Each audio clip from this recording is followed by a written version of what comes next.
ನಮಸ್ಕಾರ, 3 ಬಿಗ್ ಬ್ರೇಕಿಂಗ್ಗೆ ಸ್ವಾಗತ. ನಾನು ನವಿತಾ ಜೈನ್. ಶ್ರೀಗಳ ಬಟ್ಟೆ ಇಸ್ ಈಕ್ವಲ್ ಟು ಹಿಜಾಬ್. ವಿವಾದಕ್ಕೆ ಸಿದ್ದು ಸಮರ್ಥನೆ ಏನು? ಬಿಜೆಪಿಗೆ ಹೊಸ ಅಸ್ತ್ರ, ಕಾಂಗ್ರೆಸ್ಗೆ ಪೀಕಲಾಟ. ಶ್ರೀಗಳ ಗುಡುಗು ಸಿಡಿಲು. ಎಲೆಕ್ಷನ್ ಟೈಮಲ್ಲಿ ಕೈ ಕಂಗಾಲು. ಹಿಜಾಬ್ ಬೆಂಕಿ, ಸಿದ್ದು ತುಪ್ಪ. News 18 big coverage.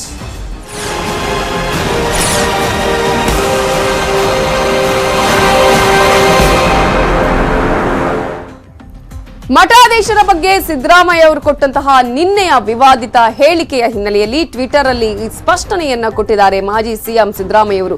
ನನ್ನ ಹೇಳಿಕೆಯನ್ನ ತಿರುಚಿದ್ದಾರೆ ಅಂತ ಹೇಳಿದ್ದಾರೆ ಸಿದ್ದರಾಮಯ್ಯ ಅವರು. ಟ್ವೀಟ್ ಅನ್ನ ಮಾಡಿದ್ದಾರೆ. ಮಠಾಧೀಶರ ಬಗ್ಗೆ ಸಿದ್ದರಾಮಯ್ಯ ಅವರು ನಿನ್ನೆ ವಿವಾದಿತ ಹೇಳಿಕೆಯನ್ನ ಕೊಟ್ಟಿದ್ರು. ಅದರಲ್ಲೂ ಕೂಡ ಹಿಜಾಬ್ ಹಾಕುವ ವಿಚಾರಕ್ಕೆ ಸಂಬಂಧಪಟ್ಟ ಹಾಗೆ ಯಾರ್ಯಾರು ಶಾಲ್ ಹಾಕೋದಿಲ್ವಾ, ಪೇಟ ಹಾಕೋದಿಲ್ವಾ, ಸ್ವಾಮಿಗಳು ಶಾಲ್ನ ಹಾಕೋದಿಲ್ವಾ ಅನ್ನುವಂತ ಹೇಳಿಕೆಯನ್ನ ಕೊಟ್ಟಿದ್ರು. ಸಾಕಷ್ಟು ವಿವಾದಕ್ಕೆ ಕಾರಣ ಆಗಿತ್ತು, ಚರ್ಚೆಗೆ ಗ್ರಾಸವಾಗಿತ್ತು. ಜೊತೆಗೆ ಮಠಾಧೀಶರು ಅಸಮಾಧಾನವನ್ನ ಹೊರ ಹಾಕಿದ್ರು. ಇದೇ ವಿಚಾರಕ್ಕೆ ಸಂಬಂಧಪಟ್ಟ ಹಾಗೆ ಸ್ಪಷ್ಟನೆಯನ್ನ ಕೊಟ್ಟಿದ್ದಾರೆ ಮಾಜಿ ಸಿಎಂ ಸಿದ್ದರಾಮಯ್ಯ ಅವರು. ನನ್ನ ಹೇಳಿಕೆಯನ್ನ ತಿರುಚಿರೋದು ಕೆಲ ಮಠಾಧೀಶರಿಗೆ ಅದು ಅರ್ಥ ಆಗಿದೆ. ಅದಕ್ಕೆ ಹಿರಿಯ ಮಠಾಧೀಶರು ಮೌನವಾಗಿದ್ದಾರೆ. ವಿರೋಧಿಗಳು ದುರುದ್ದೇಶದಿಂದ ನನ್ನ ಹೇಳಿಕೆಯನ್ನ ತಿರುಚಿದ್ದಾರೆ. ಸರ್ವ ಜಾತಿಗಳ ಸ್ವಾಮೀಜಿಗಳ ಬಗ್ಗೆ ನನಗೆ ಗೌರವ ಇದೆ. ಎಲ್ಲರೂ ತಲೆ ಮೇಲೆ ಬಟ್ಟೆ ಹಾಕೊಳ್ತಾರೆ ಅಂತ ಹೇಳಿದ್ದೇನೆ. ಸ್ವಾಮೀಜಿಗಳಿಗೆ ಅಗೌರವ ತೋರಿಲ್ಲ ಅಂತ ಹೇಳಿ ಸರಣಿ ಟ್ವೀಟ್ ಅನ್ನ ಮಾಡಿದ್ದಾರೆ ವಿಪಕ್ಷ ನಾಯಕರಾಗಿರುವಂತಹ ಸಿದ್ದರಾಮಯ್ಯ ಅವರು.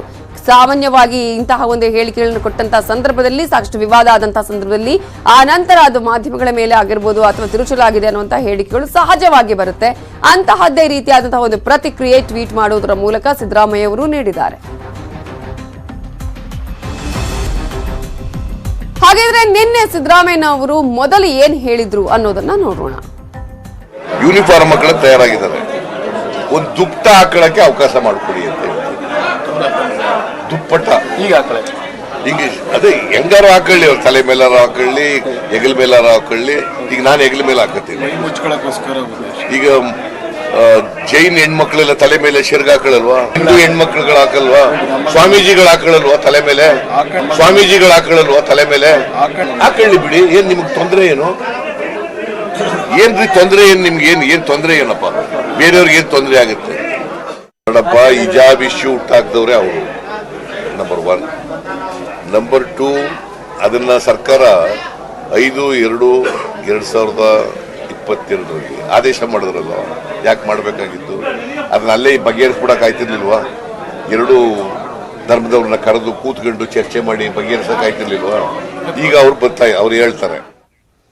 ಮಠಾಧೀಶರ ಬಗ್ಗೆ ಸಿದ್ದರಾಮಯ್ಯ ಅವರು ಕೊಟ್ಟಂತಹ ವಿವಾದಿತ ಹೇಳಿಕೆ ವಿಚಾರಕ್ಕೆ ಸಂಬಂಧಪಟ್ಟ ಹಾಗೆ ಮಂತ್ರಾಲಯದ ಶ್ರೀ ಸುಬುಧೇಂದ್ರ ತೀರ್ಥರಿಂದ ತಿರುಗೇಟನ್ನ ನೀಡಲಾಗಿದೆ. ಸ್ವಾಮೀಜಿಗಳ ವಿರುದ್ಧ ಮಾತನಾಡೋದು ಫ್ಯಾಷನ್ ಆಗ್ಬಿಟ್ಟಿದೆ ಈಗಿನ ಸಂದರ್ಭದಲ್ಲಿ ಅಂತ ಹೇಳಿ ಮಂತ್ರಾಲಯ ಶ್ರೀಗಳು ತಿರುಗೇಟನ್ನ ನೀಡಿದ್ದಾರೆ. ಸ್ವಾಮೀಜಿಗಳು ತಲೆ ಮೇಲೆ ಬಟ್ಟೆ ಹಾಕೊಂಡು ಶಾಲೆಗೆ ಹೋಗಲ್ಲ, ಅಧ್ಯಯನ ನೀತಿ ಸಂಹಿತೆಗೂ ಅದು ಒಳಪಡೋದಿಲ್ಲ, ಸ್ವಾಮೀಜಿಗಳನ್ನ ವಿವಾದಕ್ಕೆ ಎಳೆಯೋದು ಸರಿಯಲ್ಲ ಅನ್ನುವಂತಹ ತಿರುಗೇಟನ್ನ ನೀಡಿದ್ದಾರೆ. ಯಾರೇ ಇದನ್ನ ಮಾಡಿದ್ರೂ ಖಂಡಿಸ್ತೇವೆ. ಮುಸ್ಲಿಮರಿಗೆ ಮನೆಯಲ್ಲಿ ಶಾಲೆಯೇತರ ಸಂದರ್ಭಗಳಲ್ಲಿ ಹಿಜಾಬ್ ಅನ್ನ ನಿಷೇಧಿಸಿಲ್ಲ ಅಂತ ಹೇಳಿ ಮಂತ್ರಾಲಯದ ಶ್ರೀ ಸುಬುಧೇಂದ್ರ ತೀರ್ಥರು ಪ್ರತಿಕ್ರಿಯೆಯನ್ನ ನೀಡಿದ್ದಾರೆ. ಬೇರೆಯವರು ಸ್ವಾಮಿಗಳು ತಲೆ ಮೇಲೆ ಬಟ್ಟೆ ಹಾಕೊಳ್ಳಲ್ವಾ ಅಥವಾ ಬೇರೆಯವರು ಬೇರೆ ಸಂದರ್ಭದಲ್ಲಿ ಹಾಕಲ್ವಾ ಅನ್ನುವಂಥದ್ದು ಅದು ಅಪ್ರಸ್ತುತವಾದ ವಿಷಯ. ಸ್ವಾಮಿಗಳು ತಲೆ ಮೇಲೆ ಬಟ್ಟೆ ಹಾಕ್ಕೊಂಡು ಶಾಲಾ ಕಾಲೇಜಿಗೂ ಹೋಗಲ್ಲ. ಸ್ವಾಮಿಗಳು ಆ ಅಧ್ಯಯನದ ನೀತಿ ಸಂಹಿತೆಗೆ ಒಳಪಡೋದು ಇಲ್ಲ. ಆದ್ದರಿಂದ ಅವರನ್ನು ಸುಮ್ಮನೆ ವಿವಾದಕ್ಕೆ ಎಳೆಯುವಂಥದ್ದು ಸರಿಯಾದದ್ದಲ್ಲ. ಯಾರೇ ಇದು ವಿವಾದ ಕೇಳಿದ್ರೂ ಕೂಡ ನಾವು ಅದನ್ನು ತೀವ್ರವಾಗಿ ವಿರೋಧಿಸ್ತೀವಿ. ಎರಡನೆಯದ್ದು, ಅದೇ ಮುಸಲ್ಮಾನ್ ಬಾಂಧವರೇ ತಮ್ಮ ಮನೆಯಲ್ಲಿ ತಲೆ ಮೇಲೆ ಬಟ್ಟೆ ಹಾಕ್ಕೊಳ್ಳಿಕ್ಕಾಗಲಿ ಅಥವಾ ಶಾಲೇತರ ಸಂದರ್ಭಗಳಲ್ಲಿ ಬಟ್ಟೆ ಹಾಕ್ಕೊಳ್ಳಿಕ್ಕೆ ಯಾರೂ ಏನೂ ನಿಷೇಧ ಮಾಡ್ತಾ ಇಲ್ಲ. ಹೀಗಾಗಿ ಇದು ಸ್ಪಷ್ಟ ಇರುವಾಗ ಈ ತೀರ್ಪಿನ ಹಿನ್ನೆಲೆಯಲ್ಲಿ ಬೇರೆ ಬೇರೆ ವಿಚಾರಗಳನ್ನು ಅಡ್ಡದಾರಿ ಹಿಡಿಸಿ ವಿವಾದವನ್ನು ವಿಸ್ತರಿಸಿ ದೇಶದಲ್ಲಿ ಗಲಭೆ, ಶಾಂತಿ, ಸೌಹಾರ್ದವನ್ನು ಹಾಳು ಮಾಡುವಂಥದ್ದು ಅತ್ಯಂತ ಖಂಡನೀಯವಾದ ವಿಷಯ ಅಂತ ನಾವು ಈ ಸಂದರ್ಭದಲ್ಲಿ ಹೇಳ್ತೀವಿ. ಸೊ ಅನೇಕ ಸ್ವಾಮೀಜಿಗಳು ಈಗಾಗಲೇ ಪ್ರತಿಕ್ರಿಯೆಯನ್ನು ಕೊಡ್ತಾ ಇದ್ದಾರೆ, ತಿರುಗೇಟನ್ನ ನೀಡ್ತಾ ಇದ್ದಾರೆ ಸಿದ್ದರಾಮಯ್ಯವರ ನಿನ್ನೆಯ ಹೇಳಿಕೆಗೆ. ಸಿದ್ದರಾಮ ತೆಗೆದಿಟ್ಟು ಅಲ್ಲಾವುದ್ದೀನ್ ಖಿಲ್ಜಿ ಥಾಮಸ್ ಆಗಿ ನೀವು ರಾಮನ ಪಾರ್ಟಿಯಲ್ಲ ರಾವಣನ ಪಾರ್ಟಿಯಲ್ಲಿ ಇರಬೇಕು ಅಂತ ಹೇಳಿ ಕಿಷ್ಕಿಂದೆ ಶ್ರೀ ಗೋವಿಂದಾನಂದ ಸರಸ್ವತಿ ಸ್ವಾಮೀಜಿಗಳು ಕೆಂಡಾಮಂಡಲರಾಗಿದ್ದಾರೆ. ಹಿಂದೂಗಳ ಬಳಿ ಸಿದ್ದರಾಮಯ್ಯ ಅವರು ಕ್ಷಮೆ ಕೇಳಲೇಬೇಕು. ರಾವಣ ತಪ್ಪು ಮಾಡಿದ್ದಕ್ಕೆ ರಾಕ್ಷಸ ವಂಶ ಹಾಳಾಯಿತು. ನರಿಗಳಂತೆ ಹಿಂದೂಗಳನ್ನ ಟೀಕಿಸುವುದು ಎಷ್ಟು ಸರಿ ಅನ್ನುವಂತಹ ಪ್ರಶ್ನೆಯನ್ನ ಶ್ರೀಗಳು ಕೇಳಿದ್ದಾರೆ. ಕಾಂಗ್ರೆಸ್ ಮುಸ್ಲಿಮರನ್ನ ಟಿಶ್ಯೂ ರೀತಿ ಬಳಸಿ ಬಿಸಾಕುತ್ತೆ. ಕಾಂಗ್ರೆಸ್ನಲ್ಲಿ ದೇಶ ಹಿಂದೂ ದ್ರೋಹಿ ಶಕ್ತಿಗಳು ಇವೆ. ಸಿದ್ದರಾಮಯ್ಯ ದಿಗ್ವಿಜಯ್ ಸಿಂಗ್ ಖರ್ಗೆ ವಿರುದ್ಧವೂ ಕಿಡಿಕಾರಿದ್ದಾರೆ. ಸಿದ್ದರಾಮಯ್ಯ ಆಗಲಿ ಯಾರಾದರೂ ಆಗಲಿ ಹಿಂದೂ ವಿರುದ್ಧವಾಗಿ ಯಾರಾದರೂ ಮಾತಾಡ್ತಾ ಇದ್ದರೆ ಹಿಂದಿನ ಕಾಲದಲ್ಲಿ ರಾವಣಾಸುರಕ್ಕೆ ಯಾವ ಗತಿ ಆಯಿತೋ, ಹಿರಣ್ಯಾಕ್ಷರಿಗೆ ಯಾವ ಗತಿ ಆಯಿತೋ ಇವ್ರುಗಳಿಗೆ ಅದೇ ಗತಿ ಆಗುತ್ತದೆ. ಅದಕ್ಕೋಸ್ಕರವಾಗಿ ಹಿಂದೂ ಸಾಧು ಸಂತರ ಬಗ್ಗೆ ಹೇಳಬೇಕಂತಂದರೆ ನಿಮ್ಮಂಥವರು 1000 ಕೋಟಿ ಜನ ಇತ್ತುದರೂ ಸಹ ಆ ವಿಷಯಗಳಿಗೆ ನೀವು ಲಾಯ್ಕ್ ಆಗುವುದಿಲ್ಲ. ಅದಕ್ಕೋಸ್ಕರವಾಗಿ ಸುಮ್ಮನೆ ಇದ್ದುಕೊಂಡು ಮನೆಯಲ್ಲಿ ಇದ್ದುಕೊಂಡು ನೀವು ರಾಮನಾಮ ಜಪ ಮಾಡ್ತಾ ಇರಿ, ನಿಮ್ಮ ಜೀವನ ಉದ್ಧಾರ ಆಗುತ್ತದೆ. ಹಿಂದೂ ಸಮಾಜವನ್ನ ಯಾರು ಟೀಕಿಸ್ತಾರೆ ಇದು ಬಿಜೆಪಿ ಅಜೆಂಡಾ ಅಂತ ಹೇಳ್ತಾ ಇದ್ದಾರೆ. ಹಾಗಾದ್ರೆ ನಿಮ್ದು ಯಾವ್ದು ಅಜೆಂಡಾ? ಪಾಕಿಸ್ತಾನ ಅಜೆಂಡಾನ ನಿಮ್ಮದು? ಮಠಾಧೀಶರನ್ನ ಟೀಕಿಸೋದು, ಮಠಾಧೀಶರನ್ನ ಅವಹೇಳನಕಾರಿಯಾಗಿ ಮಾತನಾಡೋದು ಪಾಕಿಸ್ತಾನ ಅಜೆಂಡಾನ ಅಥವಾ ತಾಲಿಬಾನ್ ಅಜೆಂಡಾನ? ಇದನ್ನು ಸ್ಪಷ್ಟ ಮಾಡೋಕೆ ಇದು ಸರಿಯಾದ ಕ್ರಮವಲ್ಲ. ಸಿದ್ದರಾಮಯ್ಯನವರು ತಿಳ್ಕೊಳ್ಬೇಕು. ಮಾನವ ಕುಲಕೋಟಿಯ ಕಲ್ಯಾಣ ಬಯಸೋದು ನಮ್ಮ ಕರ್ತವ್ಯ. ಈಗ ಇಸ್ಲಾಂ ಧರ್ಮದವರಾದ್ರೂ ಸಹಿತ ಅವರು ಶಿವಭಕ್ತರೇ. ಅವ್ರ ಮುಖ್ಯ ಸ್ಥಾನ ಮಕ್ಕಾ ಮದಿನಾ. ಮಕ್ಕಾದಲ್ಲಿ ಕೆಳಗಡೆ ಶಿವಲಿಂಗ ಇದೆ. ಆ ಲಿಂಗಕ್ಕೆ ಪೂಜೆಯನ್ನು ಮಾಡಿ ಮುಂದಾಪ್ತ ನಮಾಜ್ ಬೀಳ್ತಾ ಇದ್ದಾರೆ. ಇದು ಇವತ್ತಿಗೂ ನಡೀತಾ ಇರ್ತಾ ಇದೆ. ನಮ್ಮ ಸಿದ್ಧಾಂತ ಏನಂದ್ರೆ ಎಲ್ಲೆಲ್ಲಿ ಮನುಷ್ಯನ ಜೀವಾತ್ಮ ಇದ್ದಾನೆ ಅಲ್ಲಿ ಪರಮಾತ್ಮ ಇದೆ ಹೇಳುವುದೇ ನಮ್ಮ ಸಿದ್ಧಾಂತ. ನಾವು ಪೀಠ ಹಾಕೊಂಡು ಸಾಲಿ ಕೆಳಗೆ ಹೋಗ್ತಾ ಇದ್ದೀವಿ. ನೀವು ಸಾಲಿಯ ವ್ಯವಸ್ಥೆಯಲ್ಲಿ ಸಮವಸ್ತ್ರವನ್ನು ಯಾರು ಮಾಡಿದ್ದಾರೆ? ಸರ್ಕಾರನೇ ಮಾಡಿದ್ದಾರೆ. ತೆಗೆದುಬಿಡ್ರಿ ಬೇಡ ಅಂದರೆ ನೀವಾಗೇ ಬೇಡ, ತೆಗೆಯೋ ನೀವೇ ಅಲ್ವಾ, ಶಾಸಕಾಂಗನೇ ಅಲ್ವಾ? ನಿಮಗೆ ಬೇಡ ಎಲ್ಲರೂ ಮಕ್ಕಕ್ಕೆರ ಹಾಕೊಂಡು ಬರಲಿ, ತಲೆಗೆರ ಹಾಕೊಂಡು ಬರಲಿ, ಇಲ್ಲ ಹಾಕೊಳ್ದಾನೆ ಬರಲಿ, ಅದನ್ನು ಶಾಸಕಾಂಗ ಸಭೆನೇ ಮಾಡ್ತಾರೆ. ನೀವು ಸರ್ಕಾರನೇ ಮಾಡ್ರಿ, ಎಲ್ಲ ಸಮವಸ್ತ್ರ ತೆಗೆದುಬಿಡ್ರಿ. ಪೊಲೀಸರಿಗೂ ಬೇಡ, ಯಾರಿಗೂ ಬೇಡ. ಇವತ್ತು ಸಿದ್ದರಾಮಯ್ಯನವರು ಹಿಂದೂ ಹೆಣ್ಮಕ್ಳ ಸೆರೆ ಹಾಕೊಳ್ಳೋದಿಲ್ವಾ, ಜೈನ ಹೆಣ್ಮಕ್ಳು ಸೆರೆ ಹಾಕೊಳ್ಳೋದಿಲ್ವಾ? ಅರೆ ಅವರ ಶಾಲೆಯಲ್ಲಿ ಇಲ್ಲ ರೇ, ನಮಗೆ ನ್ಯಾಯ ಬೇಕು, ನಮಗೆ ಹಿಜಾಬ್ ಹಾಕೊಳ್ಳಕ್ಕೆ ಅವಕಾಶ ಕೊಡಿ ಅಂತೇಳಿ ನ್ಯಾಯಾಲಯ ಕೇಳಿ ಅವ್ರು ಹೋಗಿದ್ದು. ಸೊ ನ್ಯಾಯಾಲಯ ಬಹಳ ಸ್ಪಷ್ಟವಾಗಿ ಹೇಳಿದೆ. ಇನ್ನು ಇದನ್ನ ಎಲ್ಲೆಲ್ಲೋ ಜೋಡಿಸ್ಕೊಂಡು ಏನೇನೋ ಮಾತನಾಡ್ತಾ ಇರುವಂತಹದ್ದು ಮಾನ್ಯ ಸಿದ್ದರಾಮಯ್ಯನವರೇ ನಿಮಗೆ ಶೋಭಿಸೋದಲ್ಲ. ಇದು ನೀವು ಕ್ಷಮೆ ಕೇಳಬೇಕು ಅಂತನ್ನುವಂಥದ್ದು ನಾನು ಆಗ್ರಹ ಮಾಡ್ತೇನೆ. ಇಡೀ ಹಿಂದೂ ಸಮಾಜ ಸಿಡಿದು ಹೇಳುತ್ತೆ. ಇವೆಲ್ಲದರ ಬಗ್ಗೆ ಇನ್ನಷ್ಟು ಡೀಟೇಲ್ಸ್ ಕೊಡೋದಕ್ಕೆ ನಮ್ಮ ಪೊಲಿಟಿಕಲ್ ಬ್ಯೂರೋ ಹೆಡ್ ಆಗಿರುವಂತಹ ಚಿದಾನಂದ ಪಟೇಲ್ ಫೋನ್ ಸಂಪರ್ಕದಲ್ಲಿದ್ದಾರೆ. ಚಿದಾನಂದ ಪಟೇಲ್, ನಿನ್ನೆ ತಾನು ಕೊಟ್ಟಂತಹ ಒಂದು ಹೇಳಿಕೆಯ ಸಂದರ್ಭದಲ್ಲಿ ಸಿದ್ದರಾಮಯ್ಯ ಅವರಿಗೂ ಕೂಡ ಗೊತ್ತಿರಲಿಲ್ಲ ಅಂತ ಅನ್ಸುತ್ತೆ. ಇಷ್ಟು ದೊಡ್ಡ ಮಟ್ಟದಲ್ಲಿ ಎಂದು ಸ್ವಾಮೀಜಿಗಳ ವಿರೋಧವನ್ನ, ಎಲ್ಲರ ವಿರೋಧವನ್ನ ಕಟ್ಕೊಳ್ಬೇಕಾಗತ್ತೆ ಅಂತ ಹೇಳಿ ಆ ನಂತರ ಸ್ಪಷ್ಟನೆಯನ್ನು ಕೊಡುವಂತಹ ಪ್ರಯತ್ನವನ್ನ ಮಾಡ್ತಾರೆ.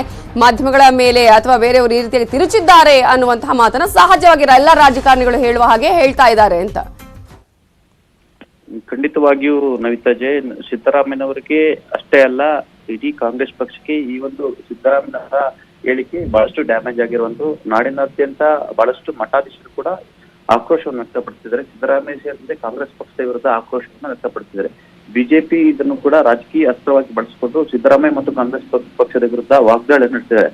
ಕೆಲವೊಂದ್ ಕಡೆ ಹಿಜಾಬ್ ಅನ್ನ ಸಮರ್ಥಿಸಿಕೊಳ್ಳಲು ಹೋಗಿ ಹಿಂದೂ ಮಠಾಧೀಶರಿಗೆ ಅವಮಾನ ಮಾಡಿದ ರೀತಿಯಲ್ಲಿ ಹೇಳಿಕೆ ಕೊಟ್ಟಿರುವಂತಹ ಸಿದ್ದರಾಮಯ್ಯ ಈ ಹೇಳಿಕೆ ಸಿದ್ದರಾಮಯ್ಯನವರಿಗೂ ಕೂಡ ಎಲ್ಲೊಂದ್ ಕಡೆ ಬಿಸಿ ತುಪ್ಪವಾಗಿ ಪರಿಣಮಿಸಿದೆ. ಹಾಗಾಗಿ ನಿನ್ನೆ ತಡರಾತ್ರಿ ಸಿದ್ದರಾಮಯ್ಯನವರು ಸರಣಿ ಟ್ವೀಟ್ ಮೂಲಕ ನಾನು ಹಾಗೆ ಹೇಳಿಲ್ಲ ಅನ್ನೋ ಮುಖಾಂತರ ಎಲ್ಲಾ ರಾಜಕಾರಣಿಗಳು ತಮ್ಮ ಹೇಳಿಕೆಯನ್ನ ತಾವೇ ತಿರುಚುವ ರೀತಿಯಲ್ಲಿ ಎಲ್ಲೊಂದ್ ಕಡೆ ಮಾಧ್ಯಮಗಳು ತಿರುಚಿದಾರಂತ ಹೇಳುವ ಮುಖಾಂತರ ತಮ್ಮ ಹೇಳಿಕೆ ತಾವು ಆ ರೀತಿ ಹೇಳಿಕೆ ಕೊಟ್ಟಿಲ್ಲ ಅಂದ್ರೆ ಸಮರ್ಥನೆಗೆ ಮುಂದಾಗಿದ್ದಾರೆ. ಆದ್ರೆ ಹೇಳಿಕೆಯಲ್ಲಿ ಸ್ಪಷ್ಟವಾಗಿ ಇರ್ತಕ್ಕಂಥದ್ದು ಸ್ವಾಮೀಜಿಗಳ ತಲೆ ಮೇಲೆ ಹಾಕ್ತಕ್ಕಂಥ ಬಟ್ಟೆಯನ್ನ ತೆಗೆಸ್ತಾರ ಎಂಬ ಪ್ರಶ್ನೆಯನ್ನ ಮಾಡುವಂಥದ್ದು. ಇದೀಗ ಎಲ್ಲ ಒಂದ್ ಕಡೆ ಸಿದ್ದರಾಮಯ್ಯ ಕೂಡ ಇದು ಎಲ್ಲ ಹಿಂದೂ ಮತದಾರರ ಭಾವನೆಗಳಿಗೆ ಧಕ್ಕೆ ಆಗಿದೆ ಎಂಬ ಆತಂಕ ಕೂಡ ಎದುರಾಗಿರುವಂತದ್ದು. ಈಗಾಗಲೇ ಈ ಬಗ್ಗೆ ಕಾಂಗ್ರೆಸ್ ನಾಯಕರು ಕೂಡ ಯಾವುದೇ ರೀತಿ ಪ್ರತಿಕ್ರಿಯೆ ನೀಡ್ತಿಲ್ಲ, ಮೌನವನ್ನು ವಹಿಸಿರುವಂತದ್ದು. ಯಾಕಂತ ಹೇಳಿದ್ರೆ ಈಗಾಗಲೇ ಸಿದ್ದರಾಮಯ್ಯ ಹೇಳಿಕೆಯನ್ನ ಯಾವುದೇ ರೀತಿಯಲ್ಲೂ ಸಮರ್ಥಿಸಿಕೊಳ್ಳಿಕ್ಕೆ ಸಾಧ್ಯ ಇಲ್ಲ ಎಂಬ ಕಾರಣಕ್ಕಾಗಿ ಸ್ವತಃ ಪ್ರದೇಶ ಕಾಂಗ್ರೆಸ್ ಸಮಿತಿ ಅಧ್ಯಕ್ಷ ಡಿ.ಕೆ. ಶಿವಕುಮಾರ್ ಕೂಡ ನಿನ್ನೆ ಈ ಸಂಬಂಧಪಟ್ಟಕ್ಕೆ ಪ್ರತಿಕ್ರಿಯೆಗೆ ಮುಂದಾಗಲಿಲ್ಲ. ಅಲ್ಲದೆ ಡಿ.ಕೆ. ಶಿವಕುಮಾರ್ ಕೂಡ ತಮ್ಮ ಆಪ್ತ ಶಾಸಕರಿಗೆ ಯಾವುದೇ ಕಾರಣಕ್ಕೂ ಕೂಡ ಸಿದ್ದರಾಮಯ್ಯನವರ ಹೇಳಿಕೆಯನ್ನ ಯಾರು ಕೂಡ ಸಮರ್ಥಿಸಿಕೊಳ್ಳಬಾರದು ಅಂತ ಹೇಳಿ ಸೂಚನೆಯನ್ನು ಕೊಟ್ಟಿರುವಂತದ್ದು. ಒಂದು ವೇಳೆ ಸಮರ್ಥಿಸಿಕೊಂಡ್ರೆ ಮತ್ತಷ್ಟು ಡ್ಯಾಮೇಜ್ ಆಗುತ್ತೆ ಎಂಬ ಆತಂಕ ಎದುರಾಗಿರುವಂತದ್ದು. ಒಟ್ಟಾರೆ ಸಿದ್ದರಾಮಯ್ಯನವರ ಹೇಳಿಕೆ ಇದೀಗ ಸಿದ್ದರಾಮಯ್ಯ ಸೇರಿದಂತೆ ಕಾಂಗ್ರೆಸ್ ಪಕ್ಷಕ್ಕೆ ಮುಳುವಾಗಿದೆ ಅಂತ ಹೇಳ್ಬೋದು. ನವಿತಾ ಜೈನ್. ಥ್ಯಾಂಕ್ ಯು ಚಿದಾನಂದ ಪಟೇಲ್ ಡೀಟೇಲ್ಸ್ಗೆ. 3 ಬಿಗ್ ಬ್ರೇಕಿಂಗ್ಗೆ ಮತ್ತೆ ಸ್ವಾಗತ. ವಿಧಾನಸಭೆ ಚುನಾವಣೆಗೂ ಮುನ್ನ ಪರಿಷತ್ ಅಖಾಡದಲ್ಲಿ ಫೈಟ್ ಜೋರಾಗಿ ನಡೀತಾ ಇದೆ. ಸಭಾಪತಿ ಬಸವರಾಜ ಹೊರಟ್ಟಿ ಬಿಜೆಪಿ ಸೇರ್ಪಡೆಗೆ ಪರ ವಿರೋಧ ವ್ಯಕ್ತವಾಗ್ತಾ ಇದೆ. ಬಿಜೆಪಿ ಪಾಳೆಯದ ಒಂದು ಗುಂಪು ಬಸವರಾಜ ಹೊರಟ್ಟಿ ಅವರ ಈ ಒಂದು ವಿಚಾರಕ್ಕೆ ಸಂಬಂಧಪಟ್ಟ ಹಾಗೆ ತೀವ್ರ ವಿರೋಧವನ್ನ ವ್ಯಕ್ತಪಡಿಸುತ್ತಿದೆ. ರಾಷ್ಟ್ರೀಯ ಅಧ್ಯಕ್ಷರಾಗಿರುವ ಜೆಪಿ ನಡ್ಡಾ ಅವರಿಗೆ ಪತ್ರವನ್ನ ಬರೆದಿದ್ದಾರೆ ಕೆಲವು ಮುಖಂಡರು. ಪತ್ರದಲ್ಲಿ ಬಸವರಾಜ ಹೊರಟ್ಟಿ ವಿರುದ್ಧ ಆರೋಪಗಳ ಸುರಿಮಳೆಯನ್ನೇ ಗೆದ್ದಿದ್ದಾರೆ.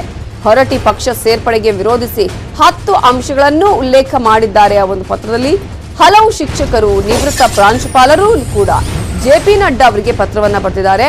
ಪಶ್ಚಿಮ ಶಿಕ್ಷಕರ ಕ್ಷೇತ್ರದ ಬಿಜೆಪಿ ಅಭ್ಯರ್ಥಿ ಮಾಡಬಾರದು ಅಂತ ಹೇಳಿ ಮನವಿಯನ್ನ ಮಾಡಿಕೊಂಡಿದ್ದಾರೆ.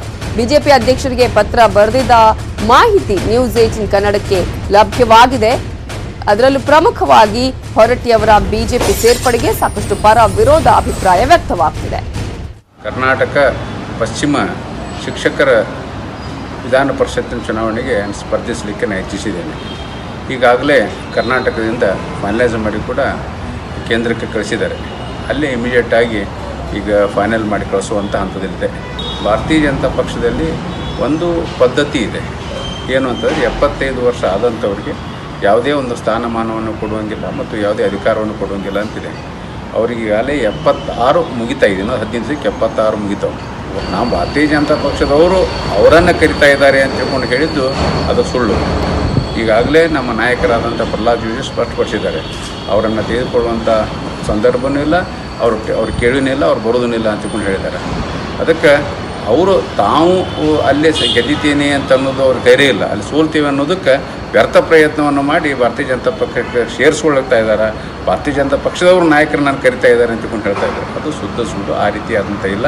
ಹೀಗಾಗಿ ನಾನೇ ಚುನಾವಣೆಯಲ್ಲಿ ನಿಂತಿರ್ತೀನಿ, ನಾನೇ ಆರಿಸ್ಬಿಡ್ತೀನಿ. ಇವೆಲ್ಲದರ ಬಗ್ಗೆ ಇನ್ನಷ್ಟು ಡೀಟೇಲ್ಸ್ ಕೊಡೋದಕ್ಕೆ ನಮ್ಮ ರಿಪೋರ್ಟರ್ ಶಿವರಾಮ ಸುಂಡಿ ಈಗ ನೇರ ಸಂಪರ್ಕದಲ್ಲಿದ್ದಾರೆ. ಶಿವರಾಮ ಸುಂಡಿ, ಬಸವರಾಜ ಹೊರಟ್ಟಿ ಅವರ ಒಂದು ಸೇರ್ಪಡೆಗೆ ಸಂಬಂಧಪಟ್ಟ ಹಾಗೆ ಸಾಕಷ್ಟು ಪರ ವಿರೋಧ ಅಭಿಪ್ರಾಯಗಳು ವ್ಯಕ್ತ ಆಗ್ತಾ ಇದೆ. ಮತ್ತೊಂದು ಕಡೆಯಲ್ಲಿ ಈಗಾಗಲೇ ಅವರ ಮೇಲೆ ಅನೇಕ ಆರೋಪಗಳು ಕೂಡ ಕೇಳಿ ಬರ್ತಾ ಇದೆ. ಈ ಹಿನ್ನೆಲೆಯಲ್ಲಿ ಏನೆಲ್ಲ ಬೆಳವಣಿಗೆಗಳು ಆಗ್ತಾ ಇದೆ?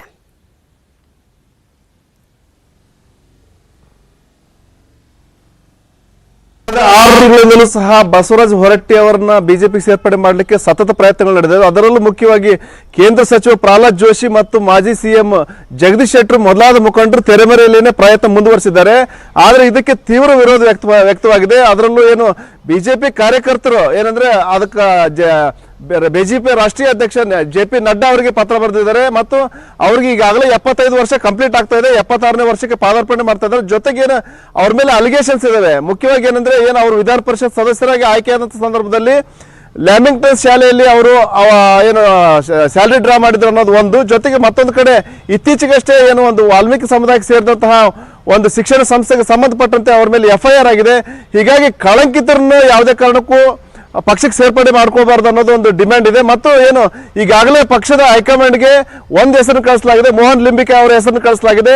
ಅವ್ರನ್ನೇ ಬೇಕಾದ್ರೆ ಫೈನಲ್ ಮಾಡಲಿ ಮತ್ತು ಏನು ಪಕ್ಷಕ್ಕೆ ಯಾರು ದುಡ್ದಿದ್ದಾರೆ ಅವ್ರಿಗೆ ಟಿಕೆಟ್ ಕೊಡ್ರೆ ಹೊರತಾಗಿ ಆಮೇಲೆ ಮುಖ್ಯವಾಗಿ ಅವರ ಡಿಮ್ಯಾಂಡ್ ಏನಂದ್ರೆ, ಮುಖ್ಯವಾಗಿ ಅವರ ವಾದ ಏನಂದ್ರೆ ಈಗ ಈ ತರದ ಒಂದು ವಾದ ಇದೆ. Navita Jain. Okay, thank you Shivarama Sudi ಡೀಟೇಲ್ಸ್ಗೆ. Welcome back.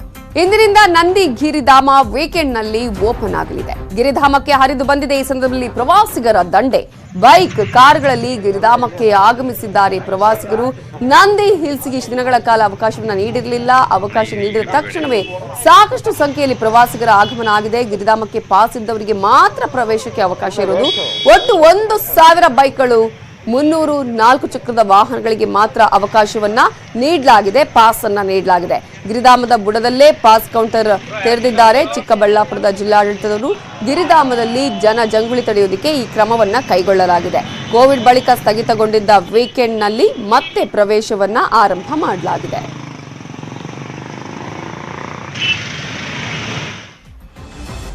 ಇವಿಷ್ಟು ಈ ಹೊತ್ತಿನ ಪ್ರಮುಖ ಸುದ್ದಿ. ನೋಡ್ತಾ ಇರಿ ನ್ಯೂಸ್ 18 ಕನ್ನಡ. ಜಾಲ ನಮ್ಮದು, ಬಲ ನಿಮ್ಮದು.